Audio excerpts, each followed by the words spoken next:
여러분 여행 좋아하십니까? 네. 여행을 계획을 하면 가슴이 설레이고 손꼽아 기다려지기도 하지만 사실 여행은 쉽지 않습니다. 어, 음식도 맞지 않는 경우가 있고 또 기후도 맞지 않는 경우가 있습니다. 언어가 틀린 경우도 있고요. 그래서 여러 가지 불편한 게 한두 가지가 아니지요. 그런데 이 여행을 힘들게 하는 요소 중에 음식, 기후, 언어보다도 가장 여행을 힘들게 하는 요소를 꼽으라면 아마도 일행이 아닌가 싶습니다. 일행. 누구와 여행을 같이 하느냐. 마음이 잘 맞는 사람과 여행을 한다면 정말 볼 것 없는, 하잘 것 없는 그런 곳도 정말 즐거운 여행이 되지만 아무리 좋은 것도 불편한 사람과 마음이 맞지 않는 사람과 함께 한다면 정말 쉽지 않은 고역이 됩니다. 다윗의 인생이라는 여행에서 그가 가장 힘들어했던 것은 무엇일까 생각을 해보니까 그가 함께 했던 그의 일행들이 아니었나 생각을 합니다. 주위 가까운 사람들과의 관계에서 유독 다윗은 정말 많은 문제가 있었습니다. 계속해서 오늘도 내일도 계속해서 지금 터지고 있는 사회적 가장 큰 이슈 키워드 하나를 꼽으라면 아마 미투를 꼽을 겁니다. 그렇죠? 그것 때문에 유명한 정치인들이 하루아침에 물러나고 연예인들이 자살을 하고 그런 요소들이 많습니다. 근데 만약 다윗이 오늘날 살았다면 어땠을까? 바세바가 미투 했으면 왕을 할 수 있었을까?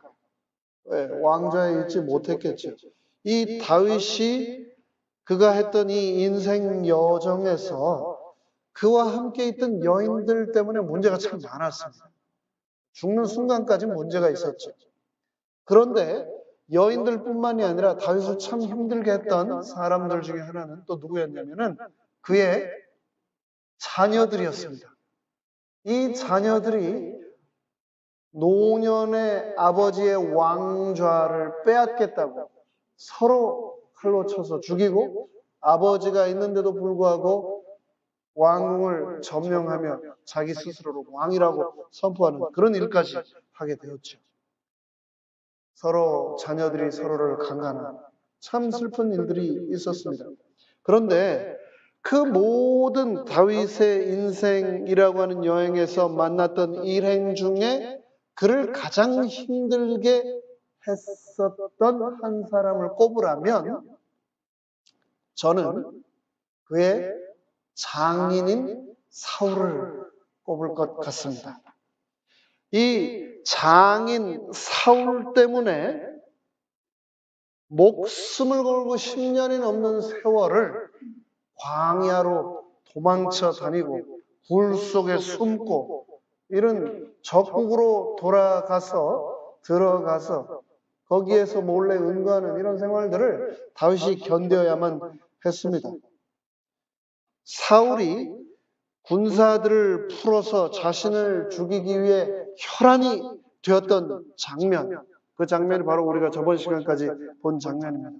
그리고 더 이상 요나단도 그에게 방패가 되지 못함을 알고 서로 눈물을 흘리며 그들의 생전의 마지막 이별을 고하며 헤어지게 되는데 그 이후로 20장 이후로 다윗은 이제 생명을 부지하기 위해서 목숨을 건 그의 도주가 시작되었습니다. 시인이면서 동시에 전사이었던 사람, 목동이면서 동시에 기름 부음을 받은 왕이었던 사람, 또 동시에 죄인이자 회개하였던 하나님의 아들, 그 다윗을 왕으로 준비시키는 벼랑 끝에 섰던 그 다윗을 인도하시는 하나님의 여정이 오늘 사무엘상 21장을 통하여 우리에게 보여지는데 이 21장의 내용을 함께 살펴보도록 하겠습니다. 사무엘상 21장은 다른 장들에 비해서 분량이 상당히 짧습니다. 총 다 해서 15구절밖에 되지 않습니다. 내용도 상당히 심플합니다. 1절부터 9절까지는 다윗이 왕궁으로부터 도망쳐 나와서 성막이 있던 놉이라고 하는 도시로 들어가서 그곳에서 진설병을 얻어먹고 자신이 죽였던 골리앗의 칼을 얻어서 도망가는 내용이 기록되어 있고 10절부터 15절까지는 그렇게 진설병을 얻어먹고 칼을 가지고 어디로 도주를 해가냐면은 골리앗의 나라, 자신이 죽였던 골리앗의 나라, 블레셋 5성읍 중에 하나인 이스라엘과 국경을 접하고 있는 가드라고 하는 나라로 들어가서 거기에서 숨어 있으려고 하다가 정체가 발각되자 미친 사람 척해서 왕 앞에서 도망쳐 나오는 장면이 기록이 되어 있습니다. 자, 그러면 1절부터 15절까지의 내용을 한번 함께 한 구절 한 구절 살펴보겠습니다. 사무엘상 21장 1절입니다. 다윗이 노베 가서 제사장 아히멜렉에게 이르니 아히멜렉이 떨며 다윗을 영접하며 그에게 이르되 어찌하여 내가 홀로 있고 함께 있는 자가 아무도 없느냐. 놉이라고 하는 지명은 성경 전체를 통틀어서 약 6번 정도밖에 등장하지 않는 유명하지 않은 장소입니다. 놉은 어디인가? 예루살렘, 이스라엘 지도의 사해 옆에 남쪽에 있는 이 예루살렘에서 북동쪽 약 4km 정도 떨어진 아주 자그마한 성읍인데 이 놉이라고 하는 성에는 제사장들이 살았고 그곳에 임시 성막이 있었습니다. 교회가 있었습니다. 그곳에 아히멜렉을 다윗이 지금 찾아갔는데요. 이 아히멜렉이라고 하는 사람이 누구인가? 간단하게 족보를 설명해 드리도록 하겠습니다. 우리가 공부하고 있는 이 사무엘서의 이름에 등장하는 이 사무엘이라고 하는 어린아이가 태어났을 때 엄마가 누구에게 맡겼죠? 성소에 있는 제사장 엘리에게 맡기죠? 엘리 제사장에게 맡깁니다. 그 엘리 제사장이 누구를 낳죠? 엘리 제사장이 홈리와 비느하스라고 하는 아들을 낳습니다. 엘리 제사장의 아들 비느하스, 그 비느하스가 누구를 낳았냐면은 아히둡을 낳고요. 아히둡이 바로 오늘 1절에 등장하는 아히멜렉을 낳습니다. 그러니까 아히멜렉은 엘리 제사장의 증손자입니다. 증손자예요. 제사장으로 놉에서 일을 하고 있었습니다. 그런데 이 아히멜렉이 놉에서 성소를 지키고 있을 때 다윗이 나타났는데 뭐라고 얘기를 하고 있냐면은 아히멜렉이 떨며 다윗을 영접했다라고 얘기를 하고 있습니다. 왜 이 제사장이 다윗을 떨면서 영접했을까요? 여러 가지 우리가 생각을 할 수가 있습니다. 이 아히멜렉은 종교 지도자였지만은 당시 정치적 상황에 대해서 어느 정도 잘 알고 있었을 것이고 게다가 그 당시에 아주 민감한 정치적인 사항들에 대해서 잘 알고 있었을 것이라 우리가 생각하고 있습니다. 성의 왕인 사울이 제정신이 아니다 라는 것을 이 제사장이 알고 있었을 것입니다. 그래서 이 왕이 언제 어떻게 변해서 어떻게 누구에게 해를 입힐지를 모르는 위험한 존재다라는 것을 이 아히멜렉 제사장이 잘 알고 있었던 것 같습니다. 이 사울의 포악한 성품을 잘 알고 있었기 때문에 혹시 왕궁에 함께 있는 사울 왕의 사위이자 천부장인 다윗이 어떤 어명을 받고 이렇게 급하게 와서 혹시 나와 이 성소와 이 성읍에 어떤 재앙이 임하면 어떻게 하나라고 하는 생각 때문에 어떤 해가 나에게 혹시 오지는 않을까 염려하며 두려워 떨었다고 주석은 말하고 있습니다. 2절에 계속해서 보겠습니다. 다윗이 제사장 아히멜렉에게 이르되 왕이 내게 일을 명하고 이르시기를 내가 너를 보내는 바와 내게 명한 바 일에 아무 것이라도 사람에게 알게 하지 말라 하시기로 내가 나의 소년들을 여차여차한 곳으로 약정하였나이다. 제사장이 물었습니다. 아이고 다윗이여 어떻게 이렇게 급하게 갑자기 이곳 놉까지 오셨습니까? 그러자 다윗이 설명을 합니다. 뭐라고요? 왕이 나에게 비밀 임무를 줘서 이렇게 급하게 오게 됐습니다. 라고 거짓말을 하고 있는 겁니다. 이 다윗이 한 거짓말, 이 거짓말이 오늘 보고 있는 이 21장 다음에 22장에 엄청난 재앙을 불러오는데 그 내용을 잠시 후에 살펴보도록 하겠습니다. 3절입니다. 이제 당신의 수중에 무엇이 있나이까? 다윗이 아히멜렉 제사장에게 묻는 겁니다. 떡 5덩이나 무엇이든지 있는 대로 내 손에 주소서. 이 왕의 사위가 갑자기 나타나서 제사장에게 지금 뭘 달라고 하는 겁니까? 밥 달라고, 떡 달라고, 음식을 달라고 하고 있는 겁니다. 이상하죠? 왕의 비밀 명령을 수행하기 위해 왔다는데 행삭도 아주 거지 행삭에다가 지금 밥을 달라고 얘기를 하고 있는 겁니다. 도망자로서 제대로 먹지도 못하고 극도로 굶주린 상황에서 아주 절박하게 제사장에 그렇게 말을 하고 있습니다.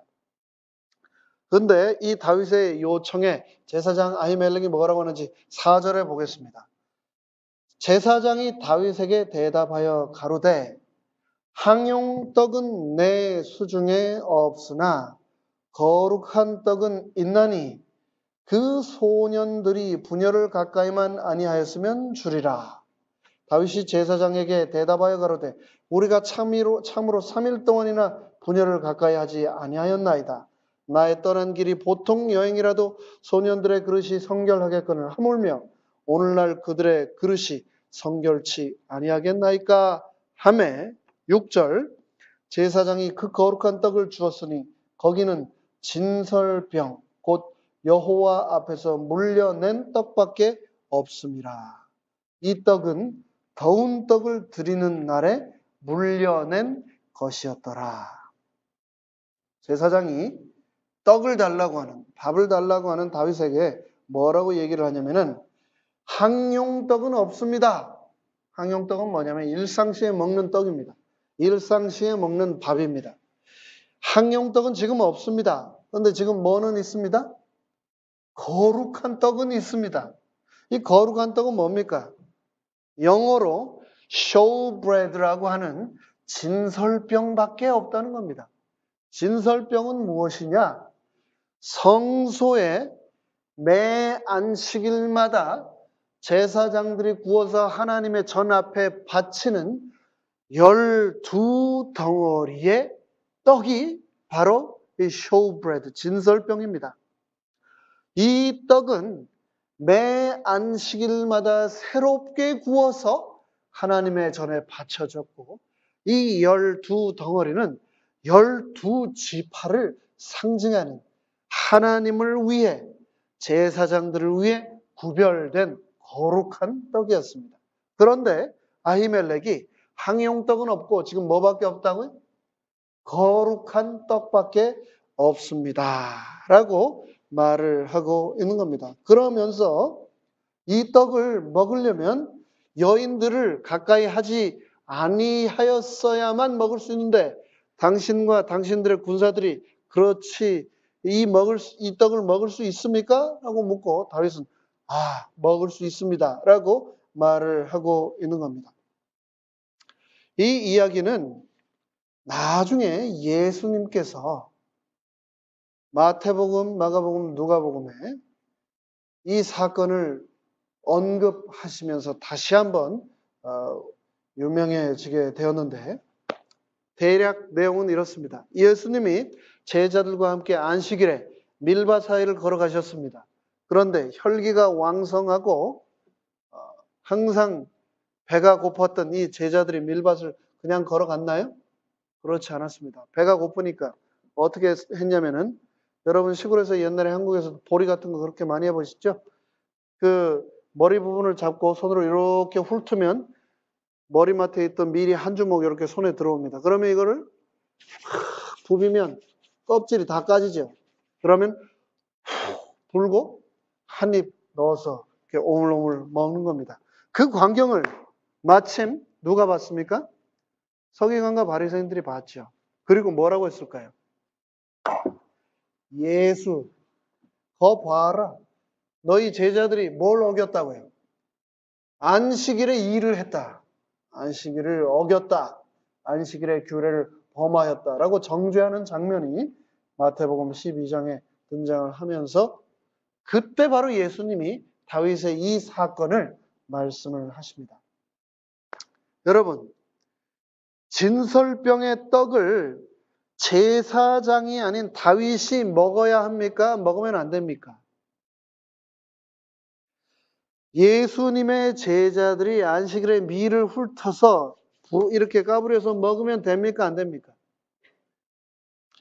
여러분, 여기에서 예수님이 다윗의 이야기를 통해서 우리에게 주시고자 하는 메시지가 있습니다.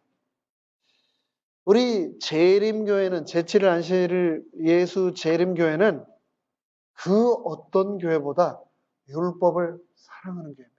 왜냐하면 이 율법에 마치 달이 어두운 밤하늘에 환하게 빛이 나는 것처럼, 그 달이 태양을 반사해서 우리들에게 어두운 밤하늘을 환하게 비춰주는 것처럼, 이 하나님의 말씀이, 성경이, 율법이 하나님의 성품을 그대로 반사해서 우리에게 보여주기 때문에 우리는, 저희 재림 성도들은 그 누구보다도 율법을 사랑하는 사람이라고 저는 자부할 수 있습니다. 그리고 그 율법을 목숨을 걸고 지키는 사람들이 바로 우리입니다. 율법은 하나님의 성품이 비춰진 거울입니다. 율법은 거룩합니다. 그런데 그럴지라도 율법은 도구이지 결코 목적이 아닙니다. 예수님께서 뭐라고 하셨습니까? 그 말씀에서 밀을 까부려 먹었던 그 일을 정죄하는 서기관과 바리새인들에게 뭐라고 얘기를 하십니까? 인자가 안식일의 주인이다 라고 말씀을 하십니다. 그러면서 사람이 안식일을 위해 존재하는 것이 아니고 안식일이 사람을 위하여 존재한다라고 말씀하셨습니다.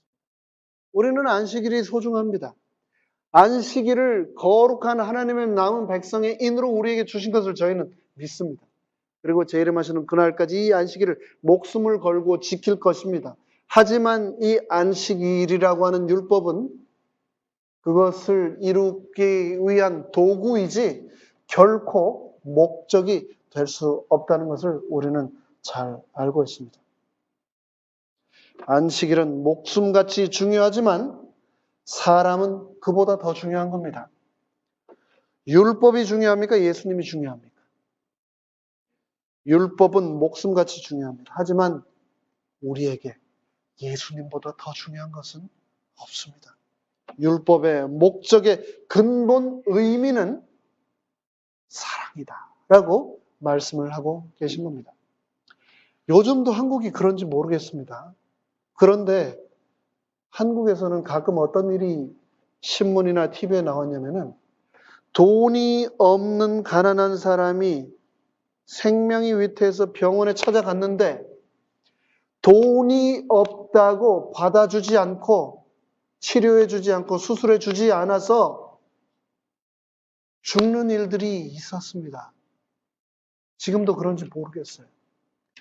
병원이 존재하는 목적이 무엇이죠? 돈을 버는 겁니까? 페이퍼에 필아웃해서 코사인하는 겁니까? 아니죠. 병원은 사람을 살리기 위해 존재하는 것 아닙니까? 떡이라고 하는 것은 생명을 살리기 위해 사람에게 주어질 때 그 의미가 있는 것입니다. 제사장은 다윗에게 그 진설병을 내주었습니다. 굶주린 자에게 가장 큰 복음은 그 굶주림으로부터 벗어날 수 있는, 허기를 면할 수 있는 음식이라고 하는 것을 이 제사장은 알았던 것입니다. 계속해서 살펴보겠습니다. 7절. 그렇게 진설병을 다윗이 얻어 먹었습니다. 그리고 7절. 그날에 사울의 신하 한 사람이 여호와 앞에 머물렀는데 노땅 성소에 사울의 신복이 하나 있었다는 겁니다. 그의 이름은 뭐라고요? 도액이라 이름하는 에돔 사람이라. 우리가 잘 아는 대로 에돔 사람은 누구의 후손입니까? 에돔 사람은 에서의 후손입니다.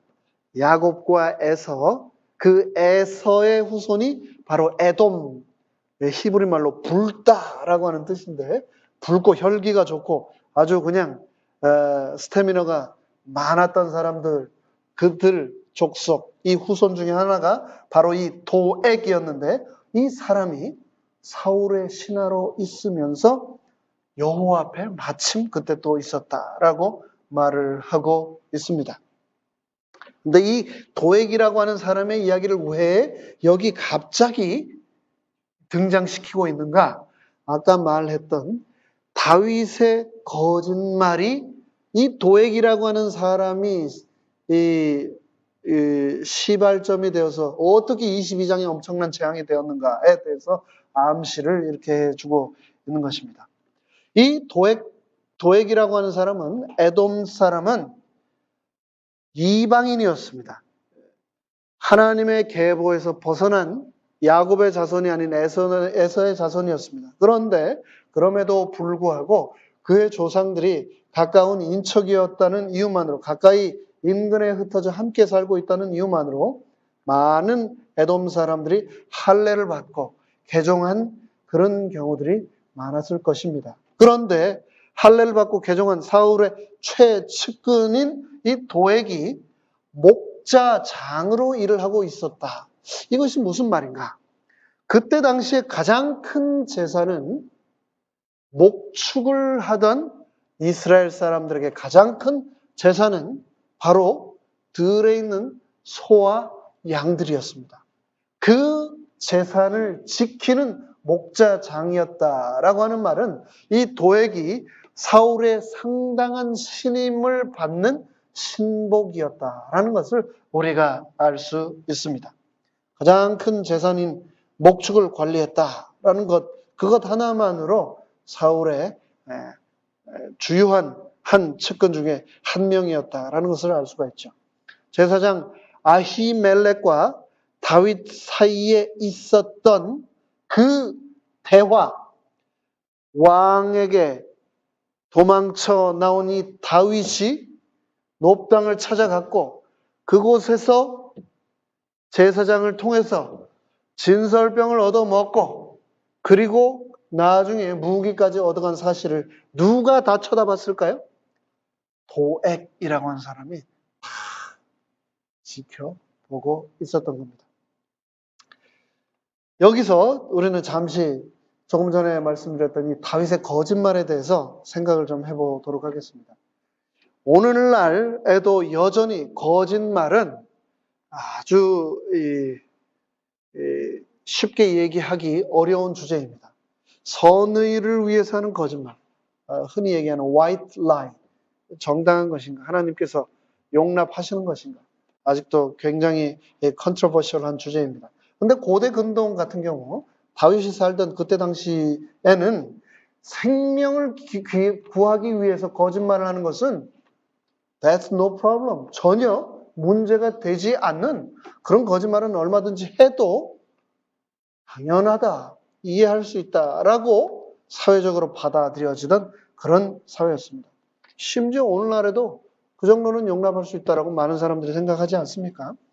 다윗은 자신의 생명을 부지하기 위해서 아히멜렉 제사장 앞에서 거짓말을 했습니다. 사울이 나를 죽이려고 하기 때문에 내가 지금 도망 중이다 라고 얘기하지 않고 왕의 비밀 명령을 수행하기 위해 잠시 들렸다라고 거짓말을 하죠. 그런데 그러고 나서 왕에게 진설병을 얻어먹고 나중에 무기까지 얻어서 다윗이 떠나고 난 후에 어떤 일이 일어나냐면 사무엘상 22장 다음 장 18절로 19절에 보면 이 다음 이야기가 등장을 합니다. 사울이 다윗을 추격해서 이 놉단까지 찾아옵니다. 사울이 다윗을 죽이기 위해 뒤지지 않은 이스라엘 땅이 없었습니다. 쫓아 놉단까지 찾아와서 이 제사장에게 찾아갑니다. 제사장에게 찾아간 사울 왕이 묻습니다. 너 다윗 봤지? 왕의 가장 큰 신복이요 천부장이며 당신의 사위인 다윗이 여기 왔었습니다. 너 다윗 어떻게 했어? 다윗에게 제가 진설병을 대정하고 골리앗이 사용하던 칼을 주어 보내드렸습니다. 그러자 어떻게 했을까요? 사울이 네가 다윗과 붙어서 내 나라를 먹으려고 이런 영모를 꾸몄느냐 하면서 그 자리에서 그의 군인들을 시켜서 이 아히멜렉 제사장을 쳐 죽이라고 명령을 내립니다. 그런데 그의 신복들이, 군인들이 그 명령에 순종하지 않습니다. 왜요? 하나님의 제사장을 죽였다가 자기들에게 어떤 화가, 재앙이 하나님으로부터 임할지 모른다고 하는 두려움 때문에 그 누구도 부하들이 움직이지 않았던 겁니다. 바로 그 순간 사울 왕이 도액에게 명령을 내립니다. 도액한테 이 얘기를 다 들었거든요. 왕이시여, 다윗이 아히멜렉에게 갔습니다. 먹을 것도 얻어먹고 무기도 얻어갔습니다. 그 이야기를 다 전해주었던 도액에게 명령을 내립니다. 도액, 다 쳐서 내 앞에서 죽여. 그러자 이 에돔 사람 도액이 돌이켜 제사장들을 쳐서 그날에 세마포 에봇을 입은 하나님의 제사장 85인을 그 자리에서 다 칼로 쳐서 죽이고, 거기서 끝나지 않고 제사장들의 성읍 노베 남녀와 아이와 젖 먹는 아이들과 소와 나귀와 양까지 하나도 남기지 않고 다 쳐서 죽입니다. 일반적인 전쟁이나 징계나 심판의 모습이 아닙니다. 처음 하나님께서 모세와 여호수아를 통해서 가나안 땅을 정복할 때 하나님께서 다른 일반 전쟁과 달리 가나안 7족속들과 전쟁을 할 때는 어떻게 하라고 명하셨습니까? 군인들만이 아닌 그 모든 족속의 남녀, 어린아이와 가축까지 다 진멸하도록 명령을 하셨는데 그것을 히브리어로 헤렘이라고 전에 말씀드렸습니다. 그 헤렘은 단순한 전쟁이 아닙니다. 하나님의 회개 명령을 거듭 거역하였던 민족에게 하나님을 대신하여 임하는 심판의 전쟁이 바로 헤렘입니다. 그 심판이기에 전쟁과 무관한 여자들과 노인과 어린아이들까지 다 쳐서 죽이는 겁니다. 하나님을 대신해서 회개하지 않았기 때문에. 그런데 사울이 지금 여기에서 어떻게 하고 있습니까? 자신이 하나님이 되어 제사장 가문에 85 세마포와 에봇을 입은 제사장뿐만 아니고 그 성읍에 있던 노인들과 젖먹이 어린아이들과 소와 나귀와 양까지 다 쳐서 진멸하고 있는 겁니다. 광기가 극에 달한 겁니다. 자신을 하나님의 자리에 올려놓고 하나님의 자리에서 그 성읍을, 제사장들을 심판하고 있는 겁니다.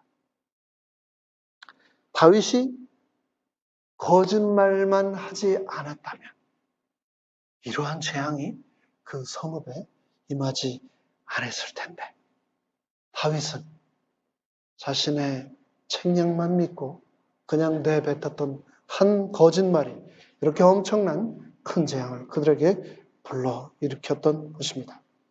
계속해서 살펴보도록 하겠습니다. 8절 보겠습니다. 다윗이 아히멜렉에게 이렇게 부탁을 합니다. 여기 당신의 수중에 창이나 칼이 없나이까? 왕의 일이 급함으로 내가 칼과 병기를 가지지 못하였나이다. 계속해서 거짓말을 하고 있는 겁니다. 너무나 왕의 이 비밀 명령이 급하고 빨리 수행해야 하는 것이기 때문에 내가 무기를 챙겨올 시간도 없었습니다. 무기 있으면 주십시오. 그러자 9절에 제사장이 가로되 내가 엘라 골짜기에서 죽인 블레셋 사람 골리앗의 칼이 보자기에 쌓여 에봇 뒤에 있으니 내가 그것을 가지려거든 가지라. 여기는 그것밖에 다른 것이 없느니라. 다윗이 가로되 그 같은 것이 또 없나니 내게 주소서. 다윗이 무기를 구하고 있습니다. 이거는 그냥 평범한 장면이 아닙니다. 칼 없이 골리앗을 쓰러뜨렸던 다윗이 칼을 달라고 지금 제사장에게 요청을 하고 있는 겁니다. 불과 몇 년 사이에 그 몇 년 전에 다윗이 자신의 입으로 뭐라고 했습니까? 블레셋 사람들을 향하여 너는 칼과 창과 단창으로 내게 오거니와 나는 만군의 여호와 하나님 여호와의 이름으로 내게 가노라. 여호와의 구원하심은 칼과 창에 있지 않음을 너희로 내가 알게 하리라. 그랬던 다윗이 지금 칼을 구하고 있는 여호와의 성전에서 칼을 구하고 있는 겁니다. 무기를 찾고 있는 나약한 모습, 패배자의 모습으로 완전히 전락한 도망자의 모습으로 등장을 하고 있는 것입니다.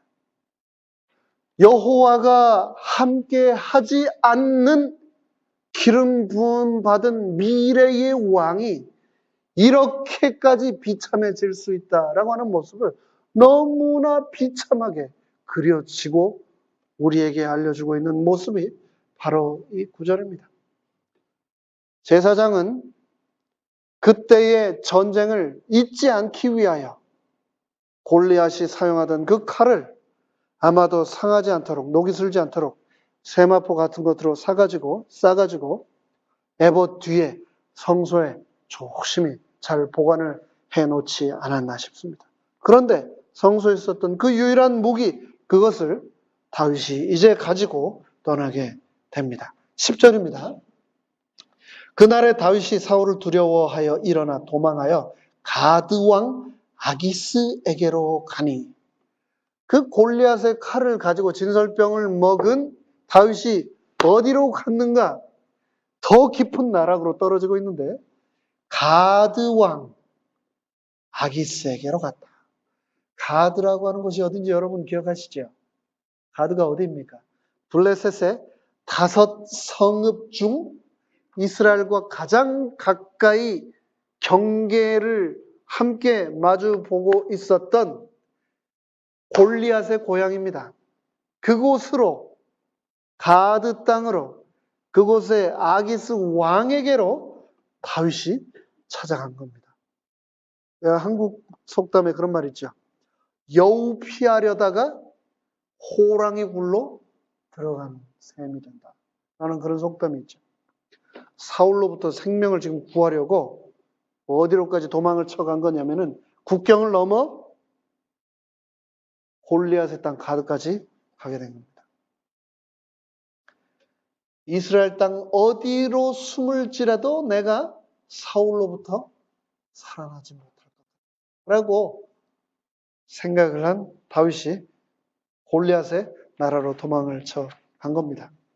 왜 다윗이 굳이 그렇게까지 해야 됐나 생각을 우리가 한번 잠시 해보면 아마도 이러한 한 세 가지 이유 때문에 그렇게 한 것 같은데, 첫째, 가드는 엘라 골짜기 입구에 위치한 블레셋 국경의 첫 번째 도시. 그러니까 첫 번째 이유는 가까웠기 때문에 국경 넘어 바로 뛰어간 곳이 아마 그곳이 되지 않았겠나. 두 번째, 다윗이 자신이 가드 출신인 블레셋 장수 골리앗을 죽인 후 벌써 이제 수년이라고 하는 시간이 지났기 때문에 이제 이 정도 됐으면 아마 가드 사람들이 골리앗을 죽인 다윗을 막 기억하지 못할 거야 라고 안심을 하고 생각을 했던 것 같습니다. 그리고 세 번째, 어쩌면 이스라엘의 사울은 나를 죽이려 하는데 사울이 죽이려고 하는 나를 어쩌면 이 블레셋 사람들은 환영해서 나를 받아줄지 모른다. 적국이기 때문에 어쩌면 그들이 나를 이용하기 위해 나를 도리어 환대해 줄지도 모른다라는 생각을 가지고 블레셋 땅으로 갔었던 것 같습니다. 11절입니다. 아기스의 신하들이 아기스에게 고하되 이는 그 땅의 왕 다윗이 아니니까 무리가 춤추며 이 사람의 일을 창화하여 가로되 사울이 죽인 자는 천천히요 다윗은 만만이로다 하지 아니하였나이까 한지라. 왕의 신하들이, 블레셋 왕의 신하들이 다윗이 나타나자 뭐라고 얘기를 하고 있습니까? 못 알아보기는커녕 이 사람 이스라엘의 왕입니다. 실제로 다윗이 왕이었습니까? 왕이 아직은 아니었죠. 그런데 적국의 사람들이 더 잘 알아보는 겁니다. 지금 이스라엘 사람들이 전부 다 뭐라고 얘기를 하고 있냐면 사울이 죽인 자는 천천히요 다윗이 죽인 자는 만만이다라고 얘기를 하고 있는 그 사람이 바로 이 사람입니다. 차기 대선 주자 사울이 이제 곧 꺼져가는 태양이고 이 사람이 왕이 될 것입니다 라고 얘기를 하고 있는 겁니다. 나 자신보다도 나 자신에 대해서 더 잘 알고 있는 사람이 바로 누구인가? 우리의 원수 사단입니다. 그러기 때문에 나를 쓰러뜨리려고 24/7 우는 사자처럼 나를 삼키려고 주시하고 있는 이 원수로부터 이길 수 있는 유일한 방법은 나의 지혜나 책략을 의지하는 것이 아니라 여호와를 의지하는 방법밖에 없다라고 사무엘은 말을 하고 있는 것입니다. 12절부터 15절까지 읽겠습니다. 다윗이 이 말을 그 마음에 두고 가드왕 아기스 앞에 심히 두려워하여 그들의 앞에서 그 행동을 변하여 미친 채하고 대못자게 끄적거리며 침을 수염에 흘리매 아기스가 그 신하에게 이르되 너희도 보거니와 이 사람이 미치광이로다. 어찌하여 그를 내게로 데려왔느냐? 내가 미치광이가 부족하여 너희가 이 자를 데려다가 내 앞에서 미친 짓을 하게 하느냐? 이 자가 어찌 내 집에 들어오겠느냐? 하니라. 수년 전 여호와의 이름으로 골리앗을 쓰러뜨렸던 다윗은 이제 완전히 사라져버렸습니다. 생명을 부지하기 위해 진설병을 요구하고 자신을 보호하기 위해 무기를 구걸하고 그렇게 국경을 넘어서 이방 왕에게 찾아가서 자신을 거두어 달라고 요청을 하는 그 상황에서 왕의 신하들이 저 사람 다윗입니다 라고 말하자 살아남으려고 입을 벌리고 수염에 침을 질질 흘리면서 벽에다가 아무도 못 알아먹는 글자를 쓰며 미치광이 연기를 하고 있는 겁니다. 이 다윗이 제가 혼자 생각을 해봤습니다. 다윗이 어떻게 미치광이 흉내를 이렇게 깜짝같이 할 수 있을까? 왕이 진짜 미쳤다고 믿었거든요. 그리고 그때 당시에 미친 사람이 많았던 것 같습니다. 예수님 당시에도 그랬죠. 미친 사람들을 많이 귀신을 쫓아내 주셨어요. 지금은 성령의 시대이지만 그때는 상당히 많은 이 악의 영들이 정말 왕성하게 활동을 했던 것 같습니다. 이 가드 땅에도 이 수많은 귀신 들린 사람들이 있었던 것 같습니다. 그런데 이 왕이 그때 당시에는 왕뿐만 아니고 많은 사람들이 어떻게 믿고 있었냐면 이 미치광이는 전염된다라고 믿었다라고 고대 문헌들은 말하고 있습니다. 가족 중에도 미친 사람이 있었을 거예요. 그렇죠? 주위에 미친 사람이 또 있었을 겁니다. 그런데 극도로 함께하기를 꺼려해가지고 무덤 있는데 쫓아냈다고요. 격리시켰다고. 왜냐하면 전염된다라고 그들이 나름대로 믿었기 때문입니다. 그러니까 왕도 다윗이 미친 척하니까 쫓아내버려라 라고 얘기를 한 겁니다. 그런데 다윗이 어떻게 그렇게 미친 사람 흉내를 연기를 잘할 수 있었을까?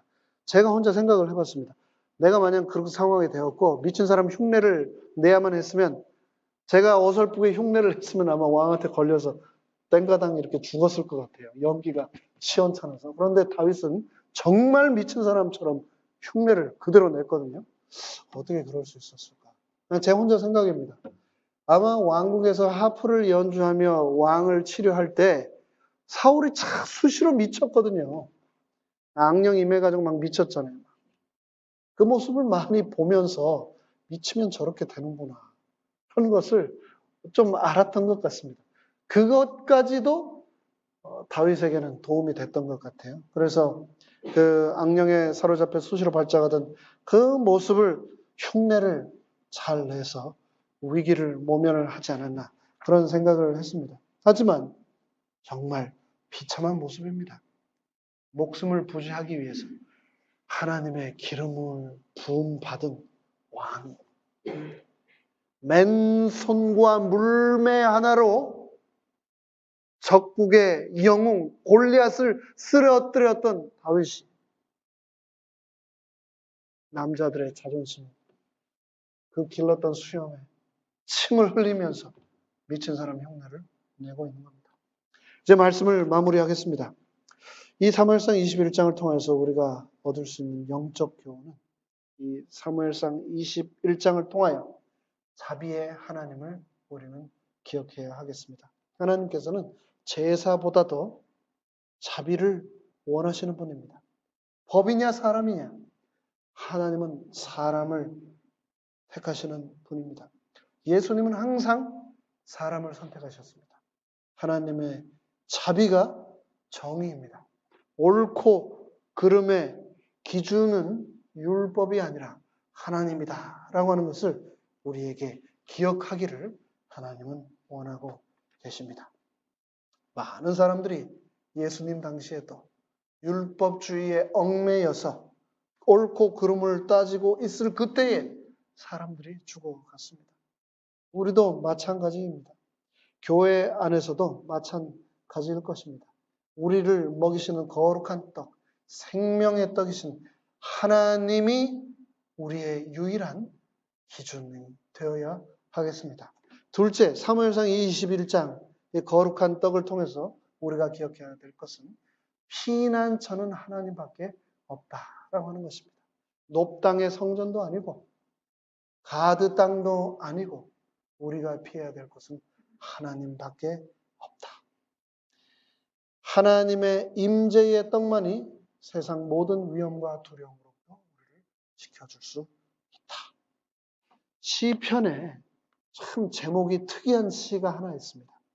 우리가 잘 아는 대로 150편이 되는 이 시편의 절반 이상을 다윗이 기록했는데 그 중에 34편은 제목이 참 재미있습니다. 제목이 뭐냐면은 다윗이 아비멜렉 앞에서 미친 채 하다가 쫓겨나서 지은 시. 이 사무엘상 21장의 장면이 그대로 녹아 들어가 있는 시가 있습니다. 시편 34편. 인생의 막장까지 갔던 그 다윗이 하나님의 선하심을 깨닫고 8절에 이렇게 노래합니다. 너희는 여호와의 선하심을 맛보아 알지어다. 그에게 피하는 자에게 복이 있도다.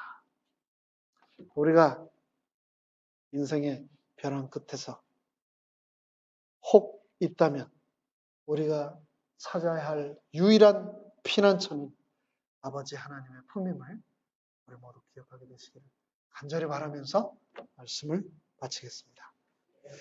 이제 저희가 마치면서 잠시 두 분씩 짝을 지어서 기도를 좀 하겠는데요. 첫 번째 기도 제목은요. 이제는 벌써 고인이 되신 고 장종길 장로님, 사모님 되시는 장정숙 집사님을 위하여 기도 부탁드립니다. 그리고 또